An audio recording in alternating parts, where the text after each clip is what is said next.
Giovedì 27 maggio, Sant'Agostino, vescovo di Canterbury. È il 148° giorno dall'inizio dell'anno, ne mancano 218 al termine. Il sole sorge alle 5:28 e tramonta alle 20:48.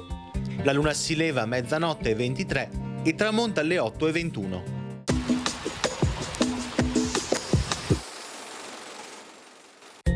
Il Maggior Consiglio di Venezia decreta che tutti i medici dovranno riunirsi, almeno una volta al mese, per discutere insieme sui casi più controversi. Vengono così costituite a Venezia le lezioni di anatomia su cadavere, alle quali sono obbligati ad assistere i medici fisici e cirologi per discutere sulla scienza e sottoporre i casi più interessanti o dubbi. I chirurghi, una volta l'anno, dovranno procedere all'anatomia del cadavere di un uomo di recente morto. Pare sia questo il primo documento ufficiale nei confronti delle pubbliche autopsie in Venezia.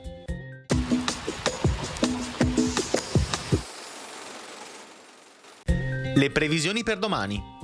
Tempo instabile e perturbato, con cielo molto nuvoloso coperto e con precipitazioni in estensione a partire dalle zone occidentali.